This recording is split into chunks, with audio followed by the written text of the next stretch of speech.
Oke,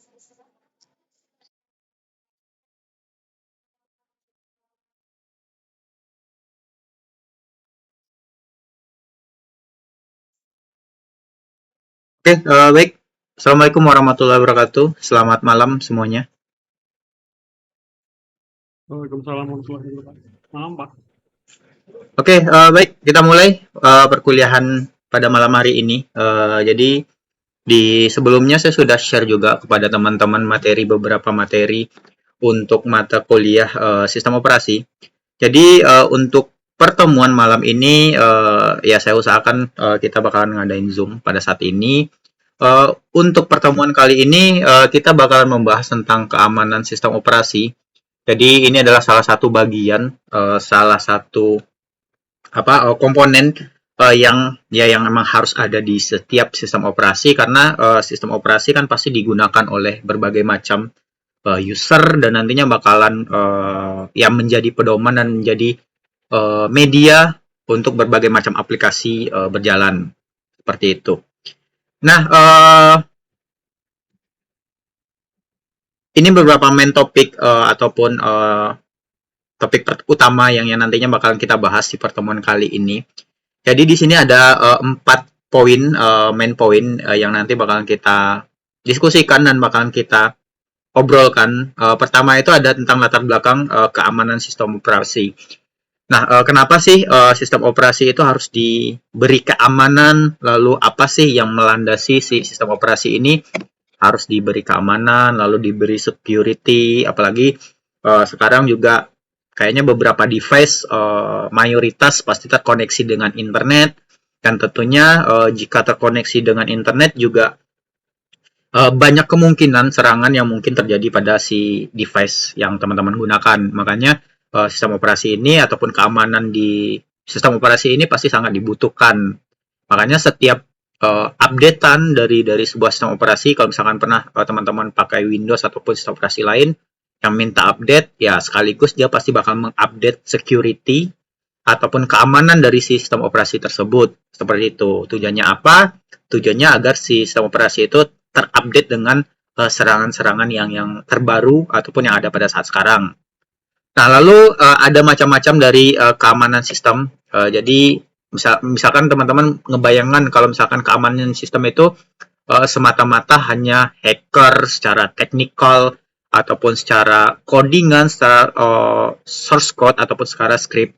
Di luar itu sebenarnya banyak bentuk dari keamanan-keamanan yang nantinya bakal kita bahas dan kita detailkan seperti itu. Nah, lalu ada beberapa masalah dari keamanan. Apa aja sih yang melandasi masalah yang terjadi dari sebuah keamanan ataupun sistem operasi yang nantinya bakalan kita gunakan dan nantinya juga bakalan aktif teman-teman gunakan pada device teman-teman masing-masing.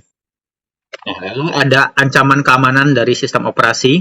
Jadi apa aja sih kemungkinan ancaman yang bakalan terjadi dan bakalan ya diserang lah dari sisi sistem operasi seperti itu. Oke, mungkin untuk perkuliahannya teman-teman boleh record secara mandiri juga untuk perkuliahan hari ini kalau misalkan bisa nge-record. Soalnya saya tidak dapat permission dari adminnya lah untuk nge-record. Ya sekarang saya nge-record pakai si OBS. Mungkin teman-teman juga bisa backup backup perkuliahan ataupun record perkuliahan menggunakan media yang lain. Sekiranya kalau misalkan nanti record saya dari OBS berhasil, mungkin saya bakal share juga recordnya. Seperti itu. Mungkin teman-teman juga bisa melakukan backup terhadap recording perkuliahan hari ini. Seperti itu. Nah, pertama saya masuk dulu ke latar belakang dari keamanan sistem operasi. Nah, ini ada beberapa definisi dan beberapa poin yang menjadi latar belakang dari sebuah keamanan, bisa itu dari segi apa saja. Karena seperti yang saya jelaskan tadi, sekarang apa-apa juga pasti terkoneksi dengan internet, lalu device perangkat juga terkoneksi dengan internet, dan kondisinya pada saat sekarang kan tidak ada orang yang mau memonitoring traffic ataupun lalu lintas dari sebuah jaringan itu selama 24 jam seminggu seperti itu. Makanya orang-orang butuh beberapa aplikasi, butuh beberapa software, yang dimana software itu bisa digunakan untuk nge-record ataupun merekam lalu lintas dari jaringan yang terjadi seperti itu. Contohnya, kalau misalkan teman-teman pernah dengar ada namanya aplikasi WhatsApp yang bisa merecord traffic dan lalu lintas jaringan yang sedang terjadi. Nah, pertama itu saat ini sistem komputer yang terpasang makin mudah diakses. Uh, Acuannya pun juga mudah diakses dari segi koneksi internet. Sekarang juga kayaknya ya orang-orang lebih memilih ada kuota daripada tidak punya kuota daripada tidak punya pulsa seperti itu. Pasti kuota sekarang menjadi hal pokok dan hal penting pada saat teman-teman pengen mengakses ke internet, lalu mengakses ke beberapa platform di internet yang dimana nantinya di internet itu terjadi pertukaran komunikasi terhadap orang-orang yang anonim yang tidak diketahui dan tentunya bakalan banyak menjadi peluang untuk menjadi penyerangan ataupun serangan dari sistem komputer tersebut seperti itu. Nah, contohnya kayak time sharing dan akses jarak jauh menyebabkan kelemahan komunikasi data menjadi pokok masalah keamanan. Nah, sistem time sharing ini mungkin teman-teman juga pernah menggunakan aplikasinya kayak TeamViewer, lalu AnyDesk, terus kalau misalkan bawaan dari desktop, dari Windows ada remote desktop namanya, dan itu bisa saja menjadi celah untuk orang-orang pengen menyusup ke device ataupun keamanan teman-teman, dan nantinya bisa melakukan hal-hal yang tidak diinginkan ataupun hal-hal yang tidak bertanggung jawab seperti itu. Nah, lalu meningkatnya perkembangan jaringan komputer seperti sekarang juga dulu di era-era 2000-an kayaknya kuota internet 5 megabyte 5 megabyte ataupun 10 megabyte dengan zaman Nokia yang masih Symbian dengan sekarang yang sistem operasi sudah menggunakan Android terjadi perbedaan yang cukup signifikan. Kayaknya kalau 5 megabyte kayaknya orang-orang juga udah tidak bisa menggunakan, hanya browsing sebentar, buka beberapa media sosial udah habis seperti itu. Even itu 1 giga pun kayaknya sekarang juga sudah tidak cukup untuk orang-orang menggunakan ataupun mengakses ke internet seperti itu. Nah, makanya itu yang melandasi kenapa butuh keamanan, butuh security dari sebuah sistem operasi itu seperti itu. Nah, lalu kecenderungan lain saat ini adalah memberi tanggung jawab pengelolaan aktivitas pribadi dan bisnis ke komputer. Seperti pertama itu ada sistem transfer dana elektronis. Sekarang juga pasti teman-teman punya mobile banking, yang dimana mobile banking itu pasti terinstall di sebuah sistem operasi dan nantinya ya orang-orang bisa saja menyusup ke dalam sistem operasi teman-teman untuk mengambil saldo yang ada di rekening.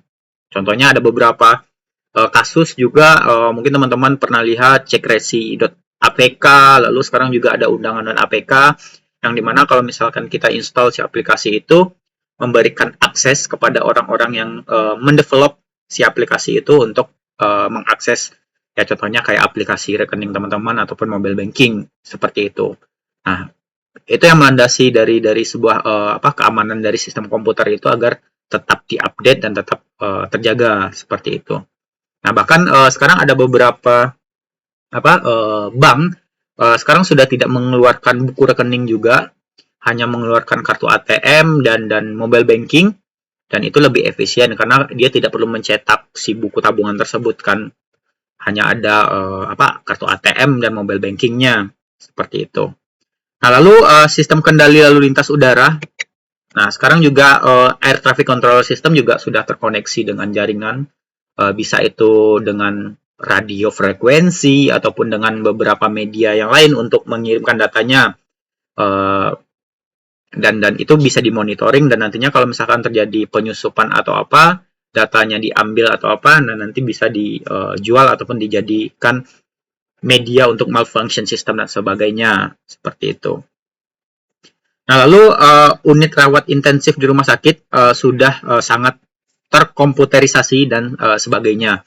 Mungkin teman-teman juga beberapa kasus dari Biorka juga ya sekarang ini lagi kemarin berapa pekan yang lalu juga makin hype, ada beberapa data dari platform yang diambil lalu dijual untuk kebutuhan pribadi dan keuntungan pribadi yang nantinya bakalan ya dijual belikan oleh si orang-orang yang tidak bertanggung jawab tersebut.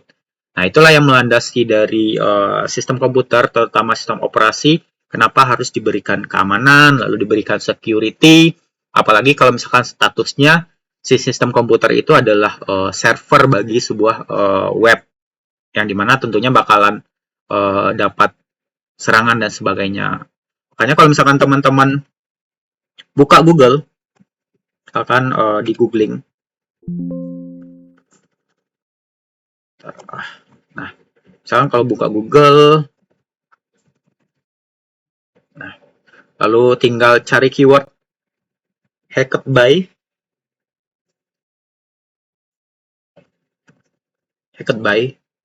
nah, sebenarnya masih banyak beberapa situs-situs dari, terutama kalau teman-teman lihat domainnya ya, ini ada .go.id, .go.id, ya masih banyak yang diserang seperti itu.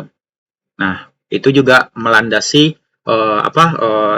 teknologi jaringan dan teknologi komunikasi itu sekarang juga berkembang sangat pesat seperti itu.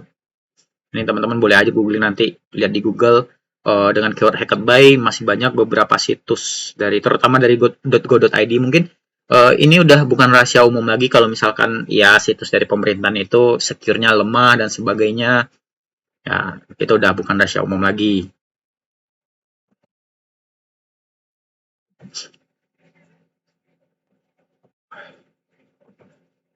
Nah, lalu di sini ada beberapa tujuan dari keamanan sistem komputer dan secara general sistem operasi tersebut. Pertama itu untuk menjamin sistem tidak diinterupsi dan diganggu. Nah, bisa aja nantinya ada orang yang tidak bertanggung jawab, orang-orang yang menyalahgunakan keadaannya, yang dimana nantinya bisa menginterupsi sebuah sebuah task yang ada di sistem komputer atau sistem operasi, yang mengakibatkan si sistem operasi itu tidak berjalan sesuai fungsinya seperti itu. Dan itu bisa terjadi kalau misalkan sebuah sistem komputer ataupun si komputer ataupun device itu terkoneksi dengan internet seperti itu. Bisa saja nantinya misalkan ada sebuah komputer A dan komputer B misalkan. Lalu lagi pengiriman data nih, traffic data. Tiba-tiba ada orang di tengah-tengah nge-sniffing.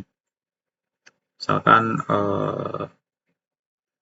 si C deh. Nah, melakukan sniffing di tengah-tengah, lalu misalkan data yang dikirim si A ini adalah, misalkan datanya adalah 1 misalkan. Nah, bisa saja si C ini membelokkan datanya jadi 2. Nah, dan akhirnya data yang diterima si B itu menjadi data 2. Nah, itu adalah interupsi yang juga bisa dilakukan ataupun diupayakan agar sebuah sistem operasi ataupun sistem komputer itu menjadi malfunction, tidak sesuai dengan kebutuhannya dan tidak sesuai dengan apa yang dilakukannya. Seperti itu. Nah, lalu selain OS, proteksi pada pengamanan terhadap perangkat keras sama pentingnya. Nah, makanya kalau misalkan sebenarnya semua dari sistem komputer itu, semua device dari sistem komputer itu emang perlu diberikan security, berikan keamanan. Kalau misalkan teman-teman pernah masuk ke ruangan server, ataupun lihat film-film hacker dan sebagainya, pasti di situ udah terpasang dengan kamera CCTV, lalu ruangan si servernya itu dijaga oleh beberapa keamanan yang dimana ya tujuannya untuk security.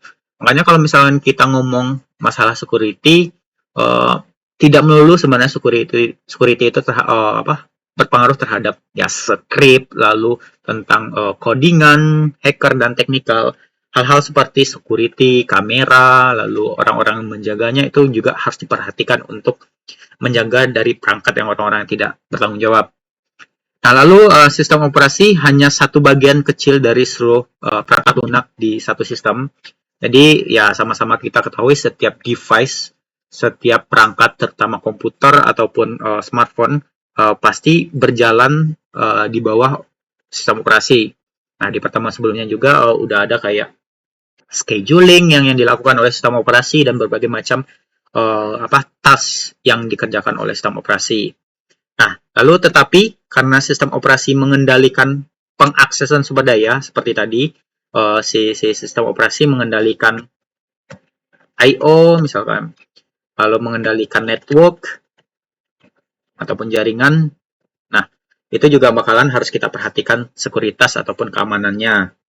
Nah, lalu di mana perangkat lunak lain meminta mengaksesan sumber daya lewat sistem operasi, maka sistem operasi menempati posisi yang penting dalam pengamanan sistem. Nah, apalagi kalau misalkan teman-teman lihat di Android itu ya security-nya pasti bagus. Saya lihat. Kenapa? Kan ada beberapa fitur, contohnya kayak mau install aplikasi pasti ada permission-nya dulu. Kalau mau menginstal aplikasi yang tidak dikenal harus diberi permission dulu. Lalu mau nge-run, misalkan teman-teman ini seorang developer Android. Nah, lalu pengen nge-run si aplikasi Android-nya di smartphone-nya. Nah, tentunya pasti ada sekuritas kayak menu developer yang harus diaktifkan terlebih dahulu, lalu harus diaktifkan USB debugging terlebih dahulu, lalu ada run aplikasi with USB dulu agar si aplikasi itu bisa berjalan di sistem operasinya seperti itu. Makanya dari beberapa poin dari tujuan keamanan dari sistem operasi ini, ya sistem operasi yang nantinya bakalan mengendalikan, yang bakalan memanajemen si sekuritas dari sebuah device-nya seperti itu. Nah, lalu di sini ada definisi dari keamanan sistem yang dimana adalah untuk menjamin, di sini teman-teman bisa lihat, untuk menjamin sumber daya tidak digunakan ataupun dimodifikasi oleh orang yang tidak terotorisasi. Nah, lalu pengamanan termasuk masalah teknis. Teknis itu ya tadi seperti sisi scripting misalkan. Itulah sisi dari teknisnya. Misalkan hacker dan sebagainya itu dari sisi teknisnya. Lalu dari segi manajerial, bagaimana kita mengamankan ruangan si device itu, bagaimana kita masang misalkan CCTV, lalu orang yang mengamankan ruangan tersebut.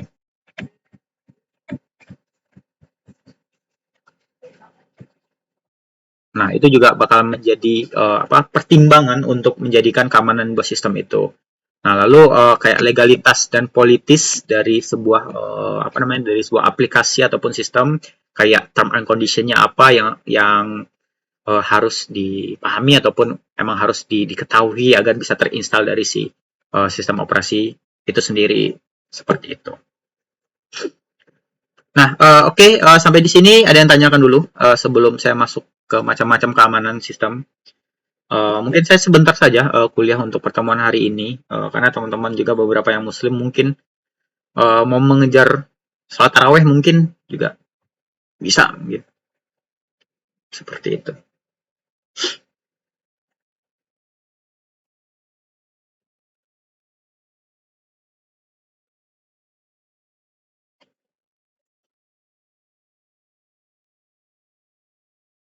Oke, saya rasa tidak ada pertanyaan. Sekarang saya masuk ke macam-macam dari keamanan sistem. Nah, seperti yang saya jelaskan tadi, sebenarnya untuk keamanan itu tidak melulu terhadap teknis ya.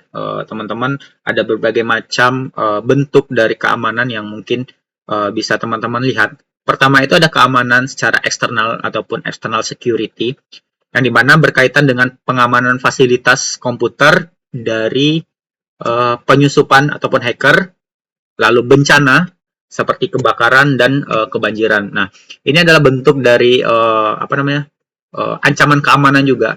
Jadi kayak bencana alam,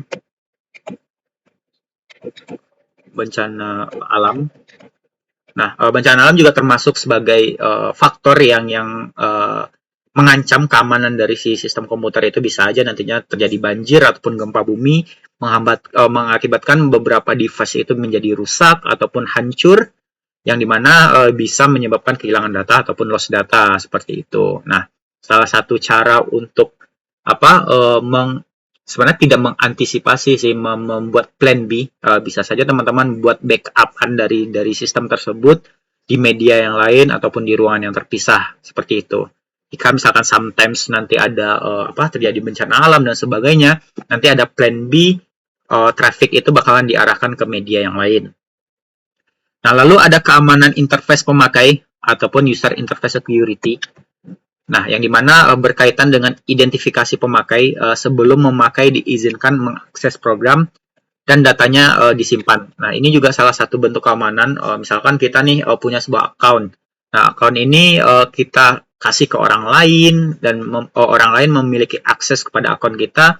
Nah, itu juga menjadi pertimbangan juga untuk sekuritas dari keamanan seperti itu. Ataupun misalkan teman-teman pernah lihat sebuah sistem yang dimana sistem itu ada rule-nya, ada tingkatannya, ada dari admin misalkan. Admin, lalu ada user. Nah, bisa saja dari admin dan user ini memiliki hak akses yang berbeda-beda. Contohnya kayak admin misalkan dia bisa melakukan update ataupun kita sebutnya dengan edit data misalkan. Edit, lalu bisa add data misalkan, lalu bisa delete. Nah, sedangkan user dia cuma hanya bisa melihat data saja misalkan. Nah, itu adalah salah satu cara di mana untuk membedakan akses dan hak akses dari sebuah sistem agar data dan data itu tidak disalahgunakan oleh orang-orang yang tidak bertanggung jawab. Nah, kalau misalkan terjadi malfunction ataupun data itu disalahgunakan, ya admin lah yang nantinya bakal bertanggung jawab karena udah jelas nih adminnya siapa, lalu yang mengurusi admin siapa, yang memberi tanggung jawab admin siapa, wewenang admin siapa, nanti bakal di tracing ke adminnya. Nah, lalu ada keamanan internal ataupun disebut dengan internal security yang dimana berkaitan dengan pengamanan beragam kendali yang dibangun pada perangkat keras dan sistem operasi yang menjamin operasi handal dan tak terkorupsi untuk menjaga integritas program data. Nah, bisa saja keamanan internal itu terjadi dari sistem itu sendiri, dalam sistem itu sendiri. Contohnya kayak tadi, ada aplikasi untuk orang-orang yang tidak bertanggung jawab nge-share ada resi.apk, lalu kayak undangan.apk, yang dimana kalau misalnya kita install, dia memberikan hak akses, memberikan kuasa penuh, kontrol penuh kepada si orang yang tidak bertanggung jawab untuk mengakses data-data kita. Nah, kan itu nantinya menjadi medianya adalah internal dari si sistem itu, yaitu si aplikasi tadi. Nah, lalu istilah keamanan ataupun security, ataupun bisa disebut dengan proteksi lah atau protection, sering digunakan secara bergantian untuk menghindari kesalahpahaman.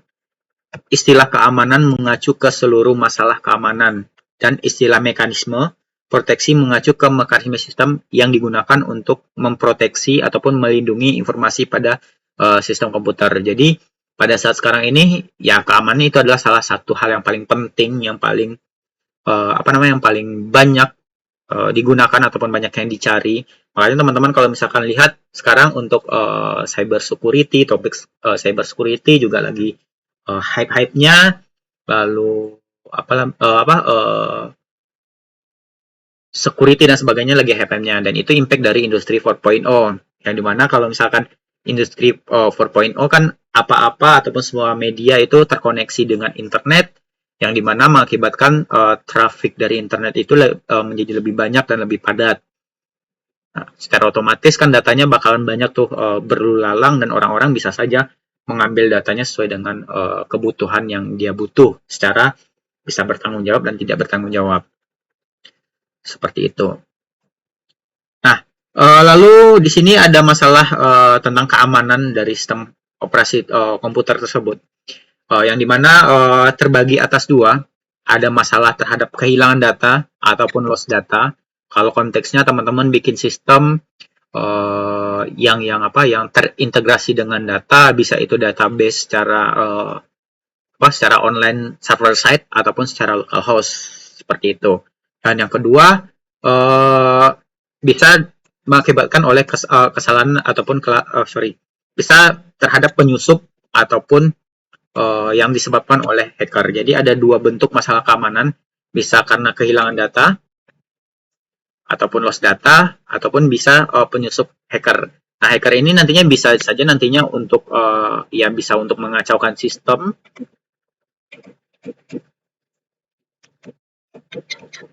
ataupun nantinya bisa larinya untuk mencuri data. Nah, oke, pertama kita masuk dulu ke kehilangan data ataupun data loss. Nah, di sini ada beberapa sebab terjadinya ke loss data ataupun kehilangan data. Ada dua, bisa disebabkan oleh bencana alam ataupun bisa dari kesalahan perangkat lunak itu sendiri ataupun nantinya bisa terhadap kesalahan ataupun kelalaian manusia. Nah, bencana alam bisa saja nantinya di sebuah ruangan server ataupun di sebuah komputer terjadi kebakaran, sebuah ruangan terjadi kebakaran yang mengakibatkan datanya itu hilang dan nantinya tidak bisa digunakan. Nah, makanya harus ada plan B-nya, plan B, yang dimana nantinya bisa saja bikin backupan terhadap data tersebut, backupan data agar nantinya terjadi kehilangan data ataupun loss data, nanti gampang di restore kembali agar data itu bisa digunakan. Nah, lalu ada kesalahan perangkat keras dan perangkat lunak, bisa saja terjadi malfunction terhadap si perangkat lunak tersebut. Contohnya kayak tidak berfungsinya pemrosesan tadi. Nah, misalkan ada sistem operasi yang tiba-tiba malfunction ataupun malproses, bisa itu diakibatkan oleh virus dan sebagainya yang mengakibatkan perangkat lunak ataupun perangkat keras itu tidak sesuai dengan fungsinya. Lalu disk ataupun tab yang tidak terbaca, mungkin ini juga bisa diakibatkan oleh bad sector dari si tab ataupun disk tersebut. Lalu ada kesalahan telekomunikasi, misalkan terjadi virus dan sebagainya di trafik telekomunikasinya dan datanya juga hilang. Ataupun nantinya misalkan ada komputer A,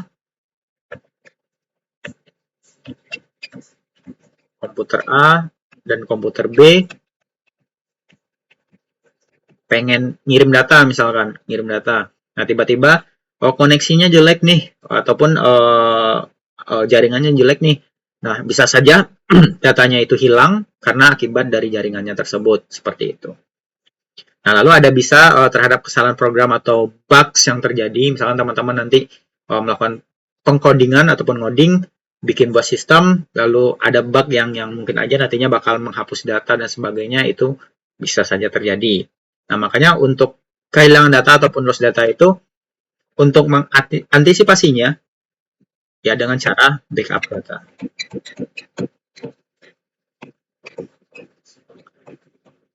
Nah, backup data. Makanya beberapa perusahaan yang menggunakan jasa IT ataupun media teknologi, nah pasti bakalan melakukan backup terhadap sebuah data secara berkala. Nah, yang ketiga ada kesalahan ataupun kelalaian dari user ataupun manusianya. Bisa saja misalkan si usernya itu salah ngapus data, salah delete data yang mengakibatkan datanya hilang gitu, ataupun ada administrator database tiba-tiba dia nge-trunket si tabelnya. Nah, itu juga bisa salah satu hal yang menjadi kekeliruan dan kelalaian dari si manusia itu sendiri. Seperti itu.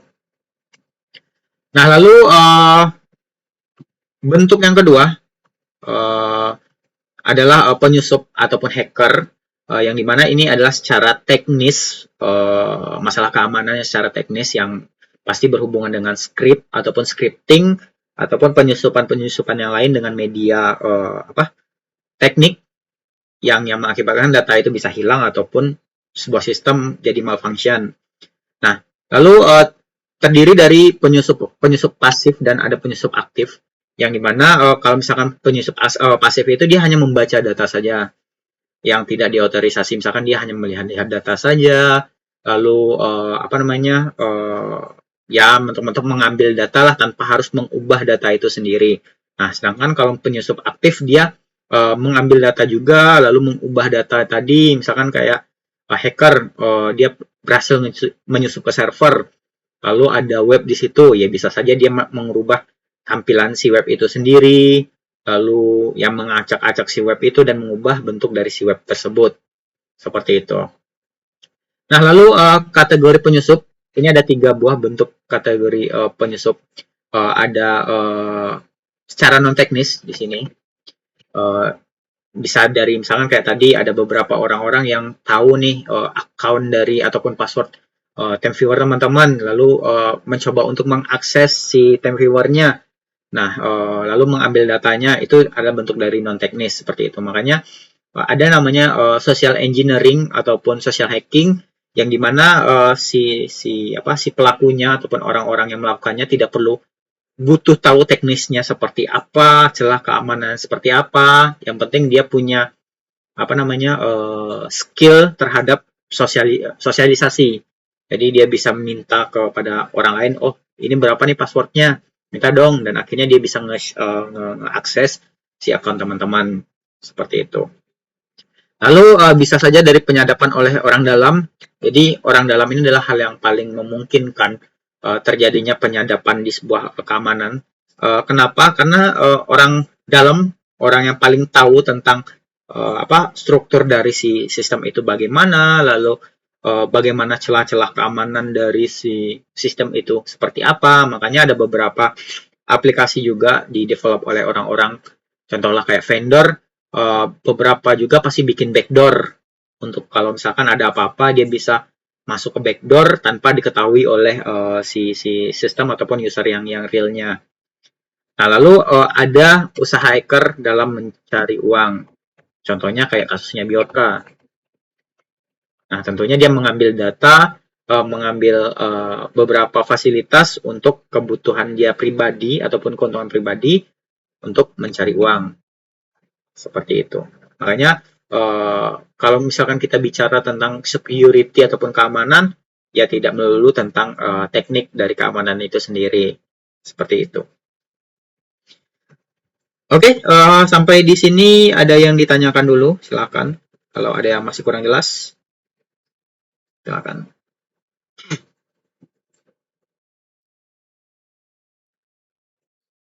Masih ada yang kurang jelas ataupun kurang.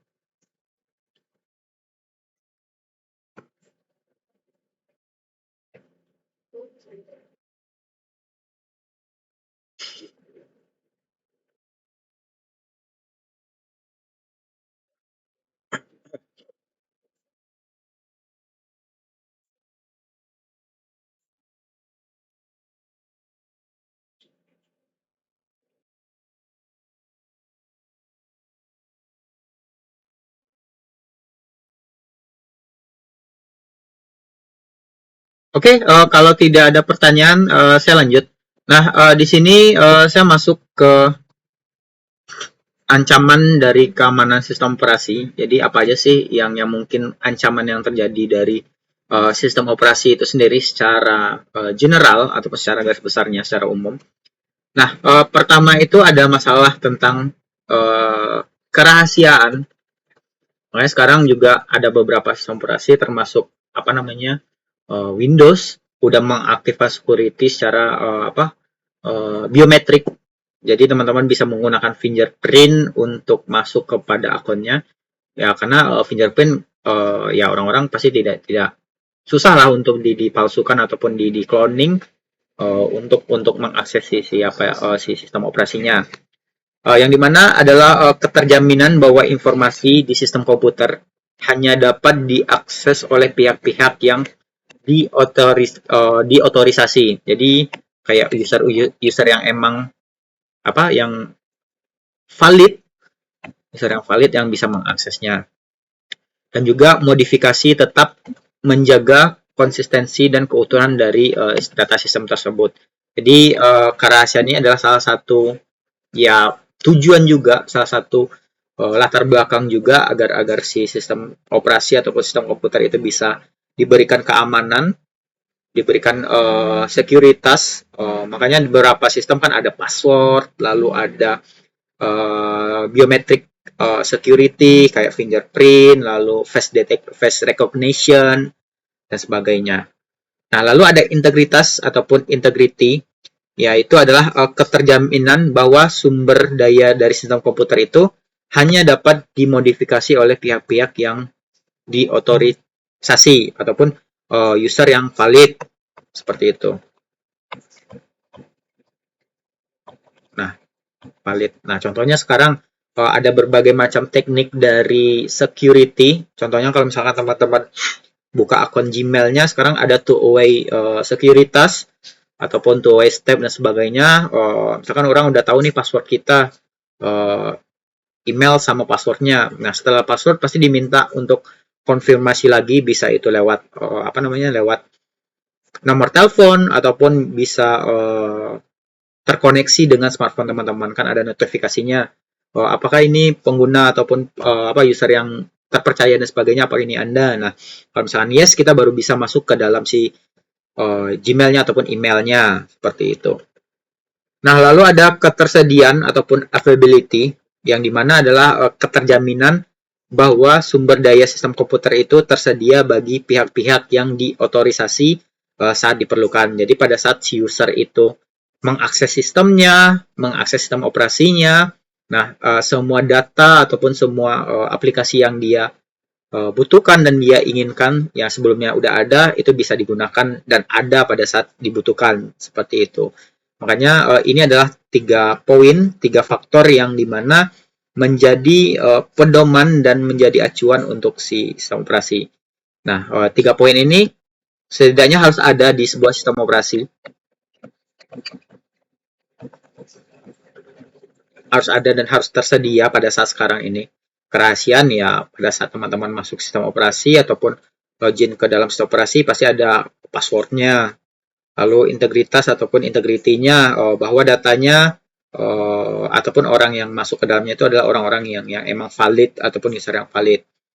Lalu ketersediaannya pada saat mengakses data di si sistem komputer ataupun di sistem operasi, itu datanya ada dan tidak terjadi loss data ataupun loss package pada saat pengiriman data, seperti itu. Nah, oke, ada yang ditanyakan sampai di sini? Silakan kalau ada yang mau ditanyakan ataupun kurang jelas ataupun dari materi-materi sebelumnya, silakan kalau ada yang ditanyakan. Mungkin masih ada yang kurang paham.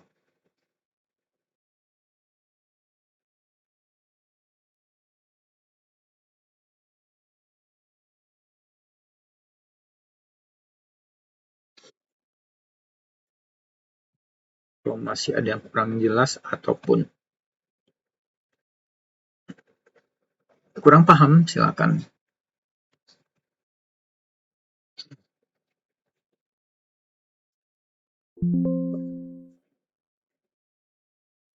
Hmm,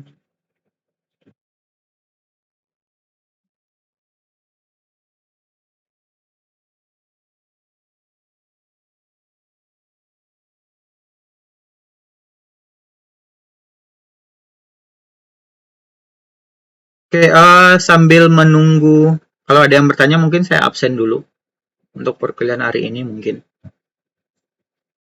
Eh, hmm,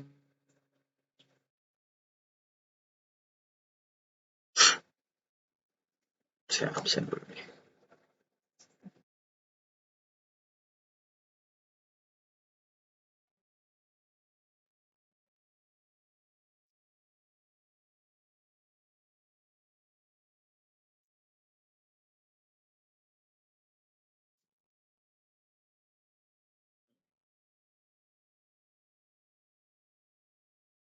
Oke, saya absen dulu. Muhammad Dia Ramadan hadir. Dia Ramadan.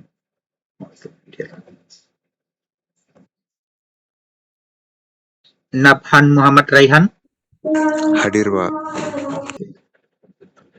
Nurul Nabila. Hadir, Pak. Khairul Ilham. Hadir, Pak. Oke. Muhammad Andika Putra Pratama. Hadir, Pak. Ibnu Salam. Tidak ada. Adam Katanya lagi di Apriansyah. jalan, Pak. Hadir, Pak. Oke. Andi Basir Ali Retop. Hadir. Tidak ada. Abdul Naim. Oke, tidak ada. Oke. Oke, ada yang belum saya absen mungkin? Oke, sepertinya udah semua. Nah, oke, baik. Untuk materi UTS-nya, mungkin materi UTS-nya dari pertemuan pertama sampai pertemuan hari ini tentang apa namanya, tentang sekuritas ataupun security sistem operasi. Jadi nanti mungkin saya bakalan share si apa namanya si PPT dari pertemuan 1 sampai 5. Jadi untuk persiapan UTS-nya teman-teman bisa baca-baca dari si sistem operasi kita itu UTS tanggal berapa ya? Bentar, UTS itu tanggal saya lihat jadwal dulu.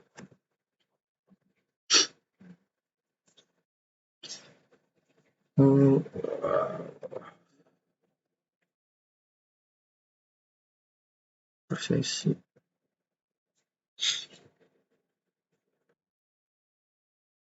Oke, berarti kita UTS itu tanggal 9 Mei, jadi habis Lebaran ya, habis Lebaran itu UTS.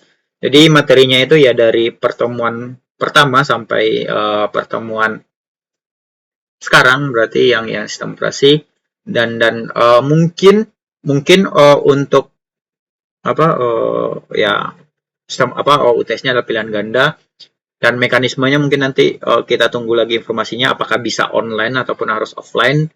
Bagaimana, makanya saya juga belum dapat info bagaimana UTS-nya apakah online ataupun offline seperti itu. Oke, sampai di sini ada yang tanyakan? Silakan kalau masih ada yang kurang jelas.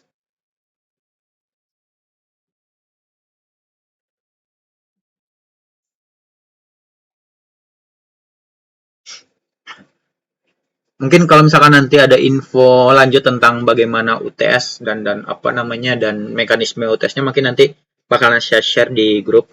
Jadi nanti saya share aja di grup bagaimana mekanisme si UTS-nya.